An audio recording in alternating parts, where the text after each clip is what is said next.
দেখুন, আমাদের উপদেষ্টা আসিফ মাহমুদ কিন্তু ইতিমধ্যে বলেছেন সাকিবুল হাসানকে তার অবস্থান পরিষ্কার বা ক্লিয়ার করতে। সাকিবুল হাসান কিন্তু এখনও তার অবস্থান পরিষ্কার করেন নাই। অর্থাৎ এই যে জুলাই যে গণহত্যা হলো, সেই গণহত্যা সাকিবুল হাসান পক্ষে নাকি বিরুদ্ধে?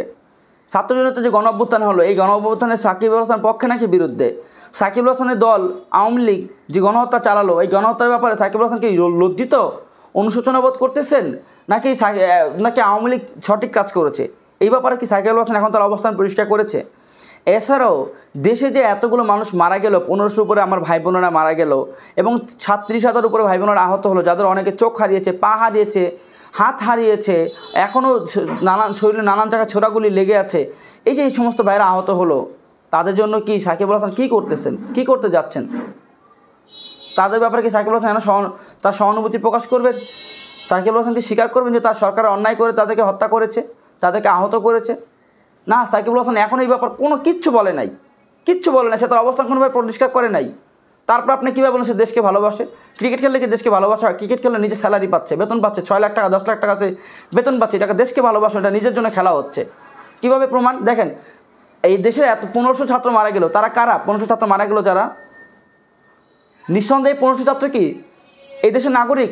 সাকিবুল হাসান এই দেশের নাগরিক, একজন সচেতন নাগরিক হিসাবে কি এই যে তারা 15 থেকে 2000 মানুষ মারা গেল, এরা কি সাকিবুল হাসানকে কেউ ভালোবাসতো না? কেউ সাকিবুল হাসানকে সাপোর্ট করতো না? তাহলে কি সেই দিক থেকে কি সাকিবুল হাসান কি তার পক্ষে এগিয়ে যাওয়া উচিত ছিল না তার দর্শকের পক্ষে? এই যে তারা 37,000 লোকের আহত হলো, আমরা যারা যুদ্ধে গেলাম, এখন আমার এখানে ছোড়াগুলি রাবার বুলেট এই যে এখানে এখনো লেগে আছে, ভিতরে ঢুকে আছে, এরকম যারা আহত বা আঘাতপ্রাপ্ত হয়েছে, তাদের মধ্যে কি সাকিবুল হাসানের ভক্ত নেই? তো সেই ভক্তদের পক্ষে কি সাকিবুল হাসান এগিয়ে আসা উচিত ছিল না?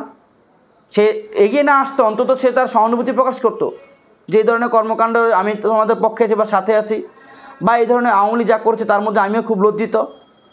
হ্যাঁ, সে এই ধরনের কোনো কিছু প্রকাশ করে না। তার মানে সেই দেশে জনগণকে ভালোবাসে না, যারা নিহত হয়েছে তাদেরকে সে ভালোবাসে না, যারা আহত হয়েছে তাদেরকে সে ভালোবাসে না, যারা গণঅভ্যুত্থান করে তাদেরকে সে ভালোবাসে না, এটা তাদেরকে প্রমাণিত। সে যদি দেশের মানুষকে ভালো না বাসে, তো সে ক্রিকেট খেলে কি দেশপ্রেম প্রকাশ করতে পারবে? অনেকে বলতেছে যে সে বড় দেশকে ভালোবাসে। জি না, দেশের মানুষকে ভালো না বাসলে সেটা দেশপ্রেম প্রকাশ, সেটা কখনোই দেশপ্রেম নয়। অতীতে আমরা অনেককে দেখেছি দেশের মানুষকে তারা ভালোবেসেছে, মুক্তিযোদ্ধারা দেশকে মানুষকে ভালোবেসে তারা যুদ্ধে অংশগ্রহণ করেছে, তারা খেলার মাধ্যমে দেশপ্রেম প্রকাশ করে নেই। দেশপ্রেম প্রকাশের খেলা একটা ক্ষুদ্রতম একটা মাধ্যম, কিন্তু দেশকে ভালোবাসা হচ্ছে বড় একটা মাধ্যম। সুতরাং সাকিবুল হাসান আজকে 2 মাস হয়ে গেল নতুন সরকারের, এই নতুন সরকারকে স্বাগতম তো জানাই নেই, উল্টা সে ফেসবুকে তার খেলা নিয়ে পোস্ট দিচ্ছে, মানে তার ব্যক্তিগত ক্যারিয়ার নিয়ে সে পোস্ট দিয়ে যাচ্ছে। সে ভালো করলে পোস্ট দিচ্ছে, খারাপ করলেও তার খেলা নিয়ে সে কথাবার্তা বলতেছে, দেশের জনগণের পক্ষে সে কথা বলতেছে না। সুতরাং এখান থেকে স্পষ্ট করে বুঝতে হবে, যারা সাকিবুল হাসানের পক্ষে এখন সাফাই গাচ্ছে, যারা সাকিবুল হাসানের পক্ষে এখন দয়া দেখাচ্ছে, আসলে এই লোকগুলো হচ্ছে হীন চরিত্রের।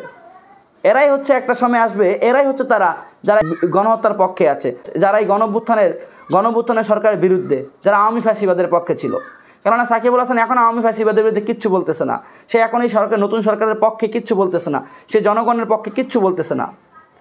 তার ভিতরে নাকি অনুশোচনা নাই, সেই কথা বলতে তার মধ্যে কোনো অনুশোচনা নেই। আমরা জানি যে একমাত্র পশুরই অনুশোচনা থাকে না, সাকিবের মধ্যে কেন অনুশোচনা থাকবেন? হয় আওয়ামী লীগের পক্ষে বা তার ছাত্র জনতার পক্ষে, একটা তো একদিকে তো তাকে যেতে হবে, তাকে তো একদিকে অনুশোচনা থাকতে হবে, কিন্তু তার ভিতরে কোনো অনুশোচনা আমরা দেখতেছি না।